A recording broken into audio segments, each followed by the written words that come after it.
What's up, folks? This is your boy Dennis Tay, and TTGameplan is a platform known for talking plain talk and with proper manners. Today, we're going to have on screen one of the candidates for the upcoming entry is executive elections. Dr. Ian Hypolite has offered himself for the presidency of the organization, and today we're going to find out who he is and why he really want our work. All right, so don't go anywhere. This is TTGameplan.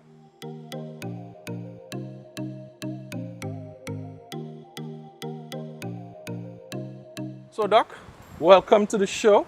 Um, you would be a known character in track and field, but for the purposes of the general audience, international audience, give us a brief introduction of who you are and, like I said in the intro, why do you want this job? I like the question. I am a physician by profession. I'm a psychiatrist by specialty. I'm a coach, and I sometimes wonder which one is really my job, where I spend the most time. I would like to say that at times I feel that I'm a coach and that my physician job supports me in that process. But I am both. I am a mentor to many people, and I am a husband and a father, Indeed. especially important. Why do I want this job? I'll tell you something. It's not that I haven't thought about that myself. I have never considered before this year ever being a president of the entries or any such organization. But I feel that the time has come where someone with my qualities needs to make an intervention in respect of what is happening with the sport locally. As I've indicated, I've never thought about it before. I've been an executive member continuously up until 2016 for 16 years. But I have functioned mainly as a coach because that has been my primary interest, and more particularly as a high performance coach. I also have significant experience in administration. I have a master's degree in sport administration, and I've also been a vice president of the Trinidad and Tobago Olympic Committee for 4 years and a subsequent board member for another 4 years. So I have that experience. I also have a lot of experience in administration since, as a physician, I've managed a 1,000-bed hospital. But I felt that I could use that experience coupled with my in-depth knowledge of track and field. I've functioned at a developmental level. I am still on the ground coaching developmental athletes. I've coached elite athletes, coached a world champion. And I feel that I can use that knowledge to save the sport. I think that's what I have to say, because the sport it's gone adrift. I've pulled together, and I would like to say almost handpicked, a team of people that share the same vision that I share and who have a skill set that I think can help me in this very, very challenging venture upon which I'm about to embark. You know, a couple of the points that you highlighted, of course, is your long history in sport serving roles at the association, of course, as well as at the TTOC, as well as, of course, Memphis Pioneers, your Yes. club, right? And I think it is worth mentioning that there aren't many people in Trinidad and Tobago who can have that claim that they've coached a world champion. So that should, in of itself, should cement any claim or answer any question about your credentials in terms of where you come from to present yourself for this job. But it's no secret that Trinidad and Tobago track and field is in crisis. Without pointing fingers, but obviously there are two candidates for the job of president of the NAAATT. Where do you think it went wrong in the last two Olympic cycles? Where do you think it went wrong? Well, as you said, not about to point fingers at anyone, but I feel that our development program has gone all right. I think that if you stop to consider up to 2012, we had in place a very, very successful development program. And I'm very, very proud to say that I was part of an organization that took pride in its development program and that had very, very clear established pathways for development of athletes. I think things went all right, principally because, well, I shouldn't even say principally because, but I think in essence, we got lazy and we started to rely on athletes who had made it, who were training abroad, and it was an easy fix to pick teams based on those athletes and expect results. I think that the approach to our local development or the local development of athletes went all right, principally because we lost focus on what it really takes to develop an athlete. To develop an athlete, of course, you have to identify the talent, you have to select the talent, and then you have to develop the talent. But who's going to do that? Coaches. I think we fell down. We have one of the highest rates or highest percentage of level one IAAF qualified coaches, I think, in the region. But having said that, our coaching education did not assist our young coaches to progress, and therefore, in many instances, the finding was that talent simply drifted away. We've also had a situation where, and this is in more recent times, we have really not been focusing on determining where our talent goes. And by that I mean that those who have identified that obtaining an education in the United States as part of a track and field scholarship have chosen that option. But not many have chosen options that are consistent with continuing to develop in track and field. So they go out, they get their education, and they're lost to us. And I feel that systematically, we've not emphasized our top athletes going to the right places. And when I say that, I mean that athletes have been prone to accept any offer that has come to them. In fact, many coaches in our system and many athletes do not understand the NCAA system enough to make good choices about what they should do. And I feel that in a lot of instances, there have been bad choices. We are a small population, and by extension, we would have a relatively small talent pool.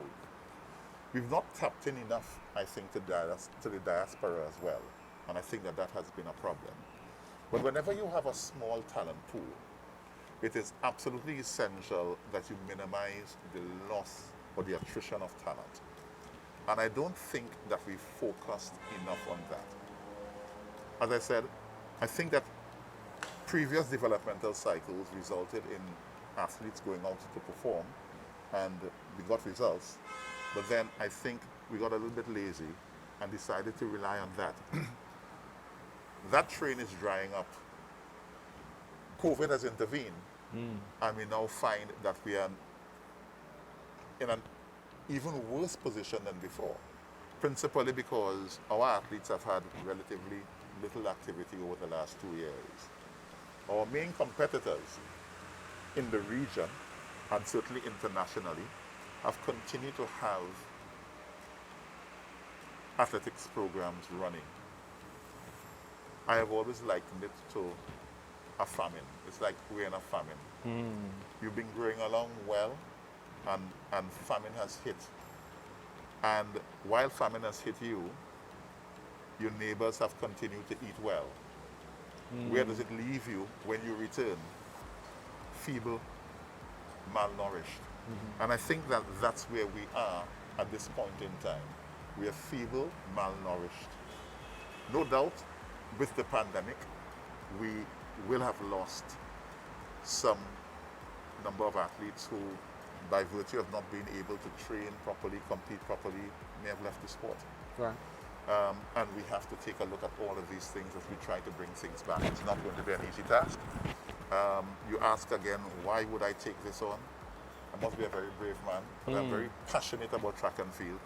I've been involved in track and field since I was a teenager, as a young athlete myself, and I've long been a student of the sport.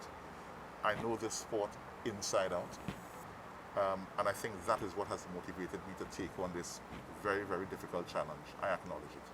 Something you talked about briefly, of course, the current pandemic environment is expected to end, hopefully, at the end of November, which would be the first weeks of the new term of the new executive. Missteps were made in the mismanagement and the mishandling of the sport for the last 18 months plus. We haven't had enough meets. You touched on it. Our neighbors, Jamaica, had meets. We had a very, it was mind-blowing that we had a de facto national championships in Bahamas. That was our final selection process for our senior Olympians. When we look back and we put all of this into context, the lessons that the organization, that sports here in Trinidad and Tobago have learned, how do you foresee the challenges for all the organizations, but especially for how you will manage the N3As if you do get that job? How do you manage this in a post-COVID global economic depression, possibly, brands spending a lot less on marketing, the stadium that we're sitting in right now being refurbished, the unknown quantity of whether it would be refurbished a little bit or if they're going to scrap out the whole thing. We don't know. Nobody seems to have that answer. The brand Puma sponsorship globally for track and field much diminished. In the context of all those realities, what is Dr. Ian Hypolite planning to do? Of course, with your team, it's not a maximum leadership role, but with your team, give me a kind of insight into what you have in mind and store for this revitalized entries going forward. Well, I first want to address the statement about the pandemic coming to an end of November. The pandemic doesn't come to an end at the end of November. Our state of emergency comes to an end. I don't think that the pandemic is going to come to an end anytime soon. Right. And in fact, the catchphrase has been, we have to live with this virus. And I think that as a physician and as a scientist myself, I think that that is in fact so. So come the end of November, things will not have ended, the pandemic will not have ended. Indeed. Now, you allude to what has happened over the last few months and certainly the months leading up to the Olympics. And my take on all of that was that the authorities will listen to you depending on the arguments and the cogency of the arguments that you put. If you say that you have an Olympics to prepare for, the authorities will say, well, we will give your potential Olympic athletes an opportunity to train. And that was done. I'm not sure if you said to the authorities, but we have a World Junior Championships this year. And we have young athletes who would want to prepare for that as well.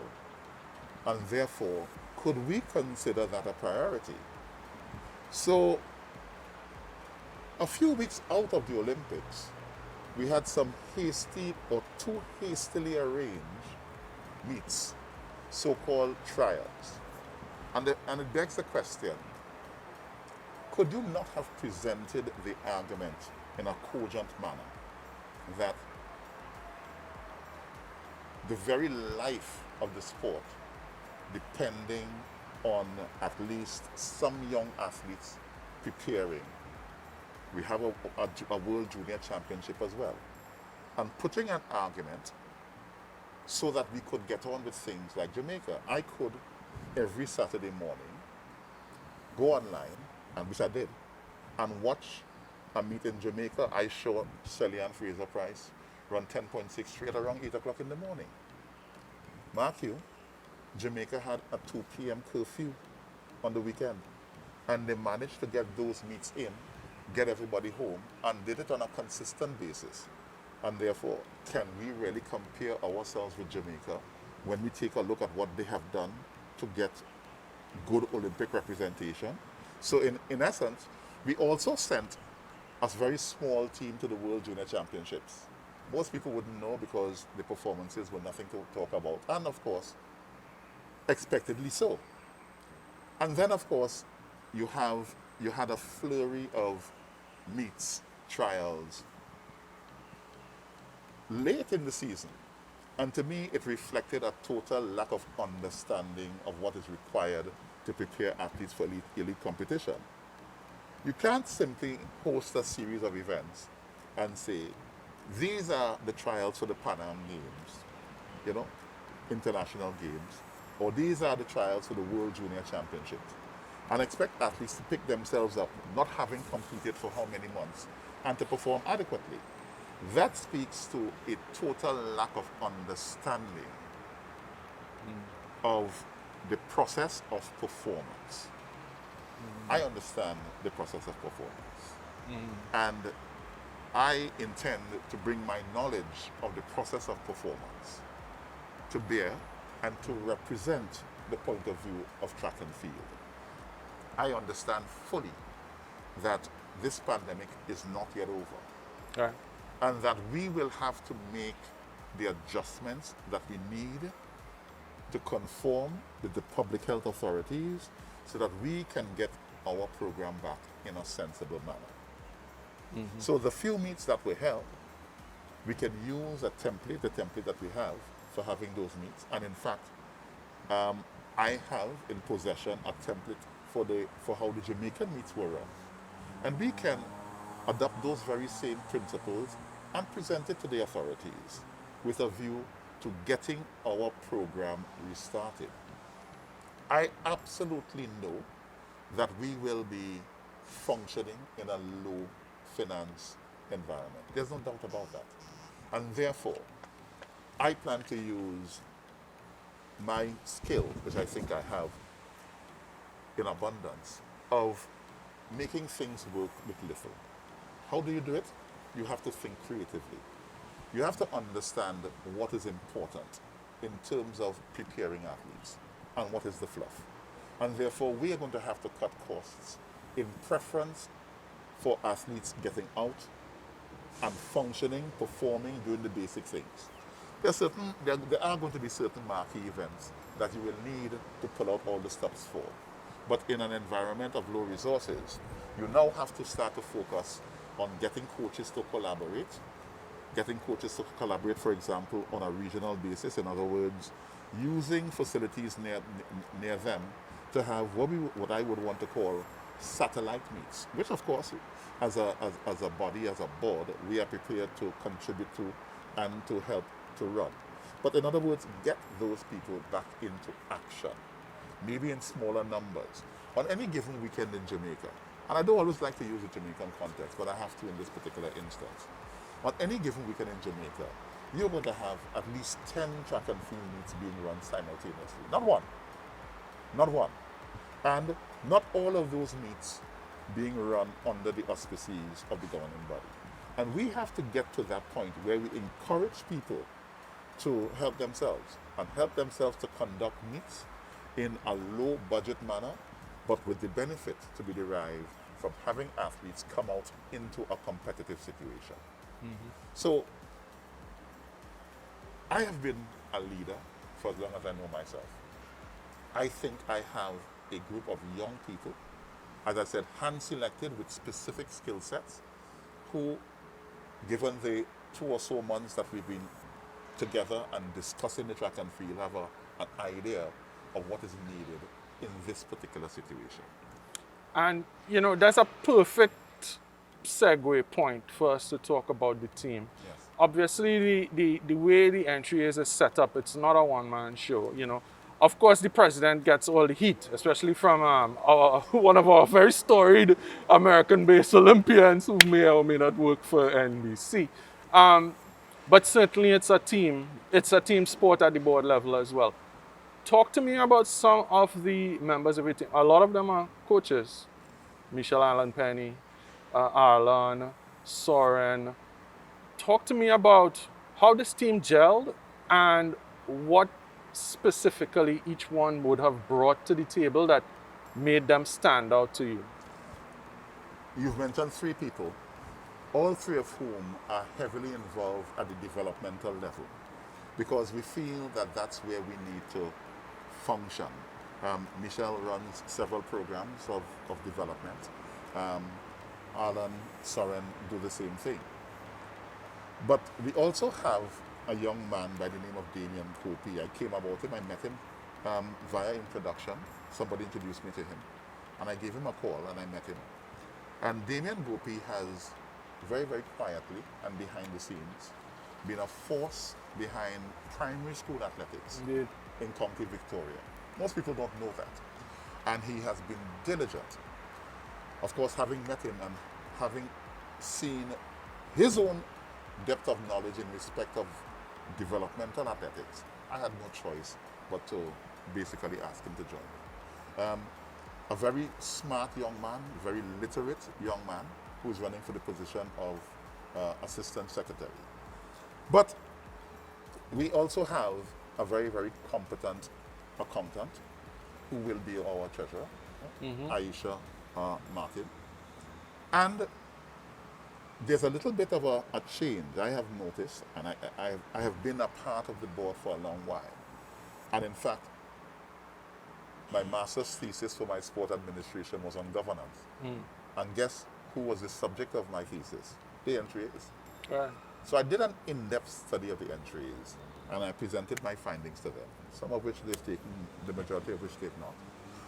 But to me, data management has been lacking in our organization. This is the era of data. And people might want to think, well, data management, well, data, what you need, well, what's about data? A website? Yeah, but that's the superficial part of it. But I have noted, for example, how we function at board meetings, how information is provided to people who have to make critical decisions. And I was not satisfied with that process. And I think that that process has continued up until today. And therefore, how do we manage data so that everyone who is in a position to make a decision has the data available to them? Correspondence coming from various sources, as opposed to receiving select correspondences in meetings. How do we then also relate to our stakeholders, athletes, coaches? At any given time, anybody involved in track and field will tell you that every few years they get asked the same questions about themselves, having to provide data about themselves. Coaches are constantly asked to provide data about themselves as coaches. How could you have that? You're providing it every year or every 2 years. And therefore, data management is also going to impact on how we interact with our stakeholders. How do we deal with results? Yeah?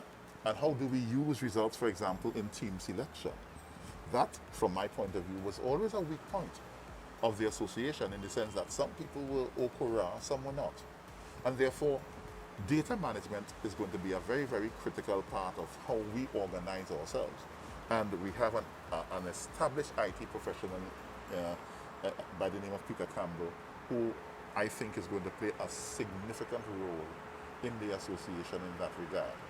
Of course, we have Annalie Walcott, a coach of Toko Titans, who's been very much involved with developmental athletics as well, and has served on national teams, particularly national junior teams. We have a potential general secretary who is the current assistant secretary, and of course brings knowledge of the process, and who I think will do an excellent job by virtue of her excellent communication skills as general secretary. As my first vice president, I have a young entrepreneur, I have to call him that, and a young man, one of the youngest meat promoters in Trinidad and Tobago, Sherwin Joseph, who organizes the Maximizing Athletic Potential Games. It's been relatively new on our circuit. COVID sort of curtailed it. But to do that sort of thing takes a lot of initiative.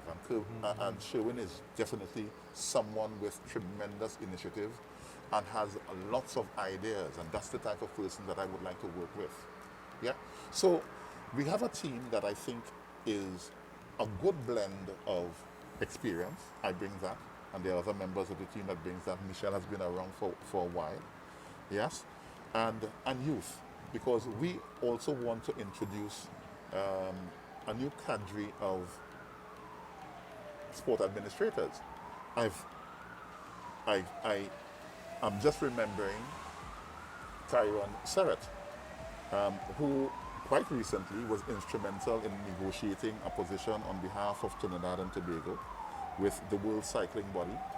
A tremendous negotiator, a young man who himself also has significant administrative experience with the sport of sailing, significant experience in the field of marketing, and that is definitely somebody that we would want on board. Experience and success, demonstrated success. Proven success. Because nobody in the world can say they don't know Andrew Lewis. There you go. There you go. Yeah. There you go. And he's always there. He's been successful and has been successful at marketing himself. Karyssa has had a role to play in that. Indeed so.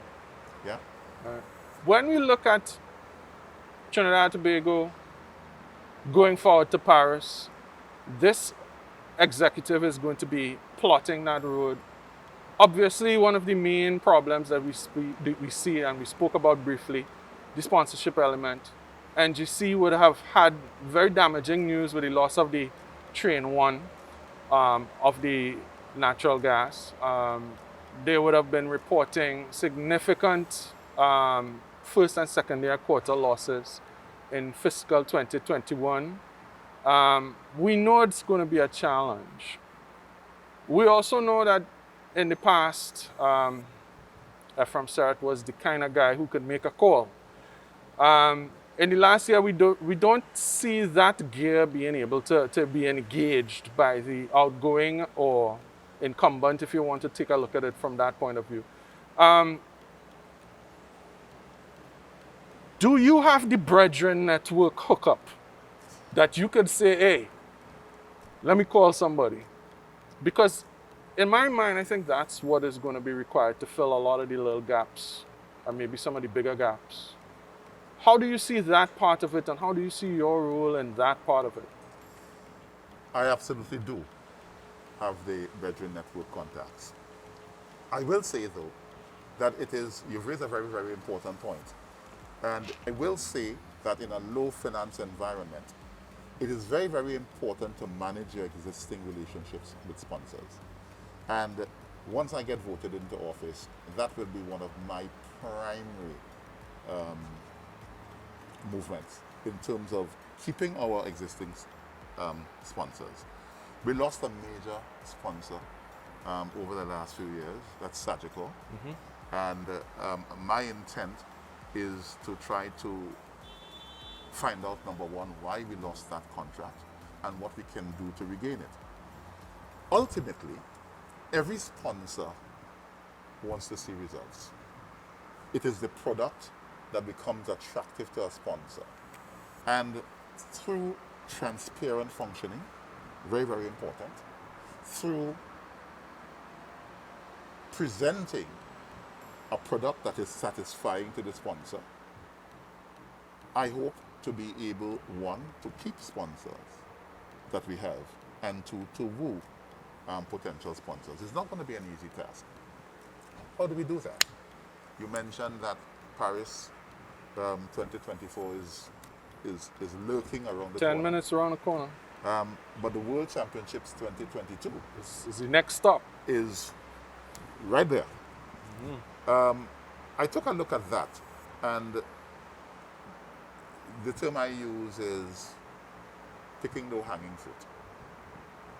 Notwithstanding the difficulties that we've had with the product and performances recently, there are some opportunities, there are some little bright spots.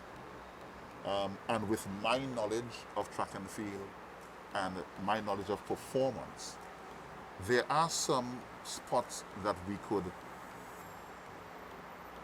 essentially support in a very, very strong way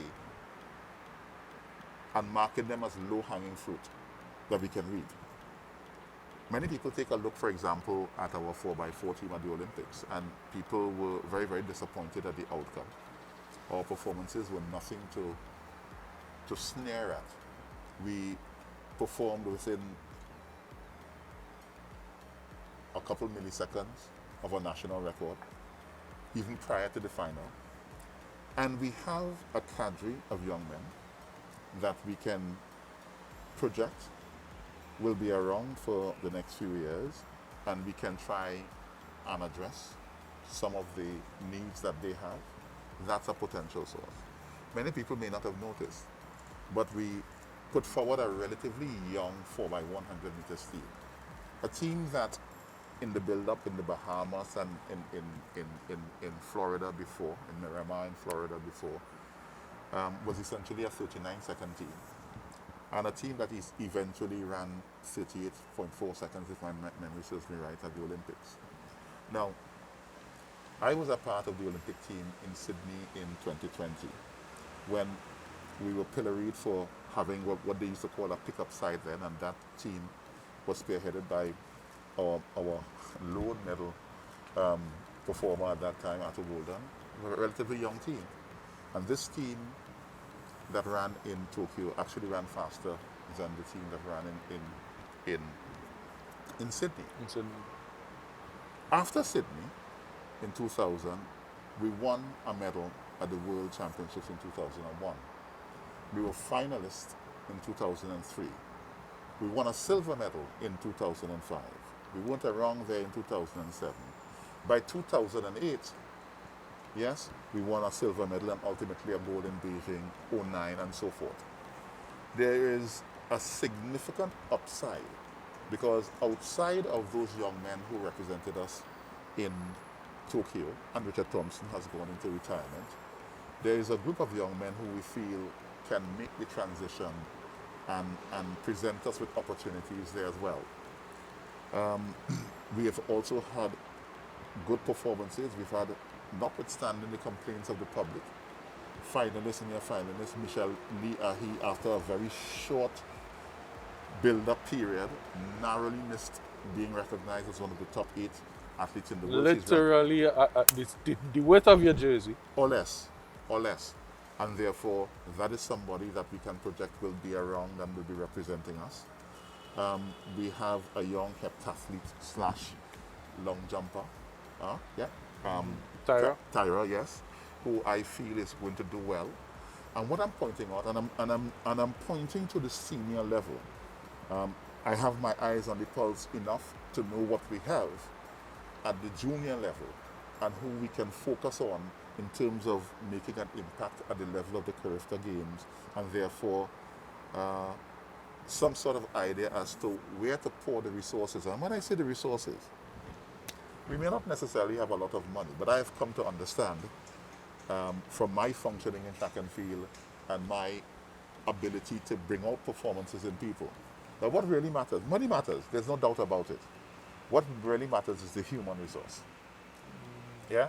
And I come right back to coaches. I feel that is one of the weak points of our system, and the board that I lead will focus heavily on ensuring collaboration among coaches as a way of bringing coaches together. We're not together in this country. We're not together. I choose to say that we have a sort of crab in a barrel syndrome, which I think we need to get rid of and bury for the interest of everyone, and that will be a focus. We also need to develop a larger number of competent coaches. Every word I said is important. Larger number competent. We have a lot of coaches. not many of them can claim to have the level of competence required to take an athlete to the levels that we require. But of course, our responsibility is to try to ensure that coaching development takes place so that in every nook and cranny in Trinidad and Tobago, some young athlete who is found can develop, and that the coaches can be supported by a network of coaches who can help them to develop. Right. You know, a lot of what you're talking about is based on a kind of very positive. Um, you're not calling nobody names. You're not putting no blame on anyone for anything that may or may not have happened. And that's admirable. But I think what is also necessary is that there needs to be a certain separation of Dr. Ian Hypolite and his team from the opposition members. What makes your team, in as brief as possible, stand out from them? What is the major difference for your team? My team is untainted. And when I say untainted, my team has not been steeped in some of the malpractices, and I can use those terms, that I have seen at the board level. And therefore, my team is therefore open to a system of governance which I intend to promote that will help us to function better. Throughout my campaign, I have not been involved in making promises of trips to anybody. I can't promise a trip anyway because I don't know when next a team will travel. I have not been promising anybody money because we don't have it. So it's not that type of inducement. My promise is to try to revive this sport through my extensive knowledge and with a team that buys in totally to the vision that I have shared. And therefore, that is what sets them apart when I look at the other team, and I tend not to want to focus on them because we have a job to do. I see a lot of the same. And I see some young people being bandied about as, passing the baton, and I don't know, particularly if the young people are not occupying the major positions on the team. But I feel that my team is not tainted, and that is what I would say. Very interesting. Well, there you have it. Is there anything that you think you might have missed that you want to reinforce before we close this off? Well, I would like to say that for as long as I've been around, I have been part of a successful club, been a successful coach and national coach. There are many people who know me. There are a lot of people who don't know me. And when I say don't know me, they've seen me around and they've seen me function. I'd like to say to them that I think I have the tools that are necessary for success. I can say, without being boastful, that there's not one venture that I've taken on in my life that has not been successful. When I take something on, I am focused. And that is what a lot of people will see with me. I am focused. I'm very, very fair in terms of my dealings, and I'm very forthright, so that the people who vote me into office can expect a level of transparency in dealings with me and the association that hopefully will make them comfortable. I am someone who has the capacity to bring out the best in people who are around me. It's evident. I am mentor to many people who are occupying top positions in the sport industry in Trinidad and Tobago at this point in time. The majority of them have passed through me and have dealt with me and understand who I am. I would like to bring this type of experience to the national stage. As I said, I never thought about it before. I always felt that coaching was the thing that I love and I want to function in that capacity. But this is a call to battle, and this is a call to save the sport that I love dearly. And I'm prepared to do it. Indeed. All right, so there you have it. And that's Dr. Ian Hypolite, one of two candidates for the role of the boss, the big boss of the entry is the most successful Olympic sporting organization in Trinidad and Tobago's sporting history, going back forever and ever, amen. Looking forward to 2024 and beyond. So it's your boy Dennis Tate. Thank you for joining us. I hope you watched the whole thing. Remember, if you like what you see, you subscribe, press the like, and share it. Let everybody hear what's up. I'll go on.